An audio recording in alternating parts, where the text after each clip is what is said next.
Football ഇഷ്ടമുള്ള ഒരുപാട് കുട്ടികളുണ്ട്. വീട്ടിൽ അസാധ്യ ഡയലോഗാണ്, റൊണാൾഡോനെ പോലെ ആകും ഞാൻ. റൊണാൾഡോ ഇപ്പൊ സ്കൂളിൽ പോയിട്ടാണോ ഇപ്പൊ നിൽക്കുന്ന പൊസിഷനിൽ എത്തിയിട്ടുള്ളത്, അതുകൊണ്ട് പഠിത്തത്തിലൊന്നും യാതൊരു കാര്യവുമില്ല. ഇത് വീട്ടിൽ സ്ഥിരമായിട്ട് നടക്കുന്ന ഒരു ഡയലോഗാണ്. ഞാൻ സമ്മതിച്ചു, റൊണാൾഡോ സ്കൂളിൽ പോയില്ല, റൊണാൾഡോ ഇപ്പൊ നിൽക്കുന്ന പൊസിഷൻ വളരെ വലുതാണ്, ഓൾ റൈറ്റ്. പക്ഷേ റൊണാൾഡോ അദ്ദേഹത്തിന്റെ ലൈഫിൽ കീപ്പ് ചെയ്യുന്ന ഒരുപാട് കാര്യങ്ങളുണ്ട്. നിങ്ങളെ പോലെ ഉച്ചയ്ക്ക് 12 മണി വരെ പുള്ളി കിടന്ന് ഉറങ്ങത്തില്ല. കൃത്യമായിട്ട് എണീക്കും, പ്രാക്ടീസ് ചെയ്യും, എക്സസൈസ് ചെയ്യും. പിന്നെ ഫുഡിന്റെ കാര്യത്തിലേ കൃത്യതയുണ്ട്. ഈ പൊരിച്ച കോഴീന്റെ മണം കേട്ടാൽ ഉടനെ പുള്ളി ചാടി പോവാറില്ല.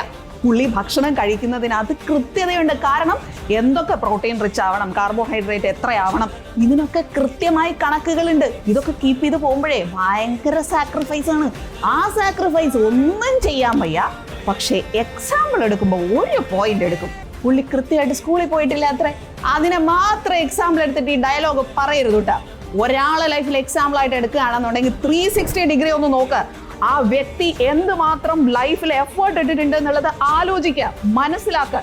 അത്രയും എഫേർട്ട് ഇടാൻ നിങ്ങൾ വില്ലിങ് ആണോ എന്നുള്ളത് നോക്കുക.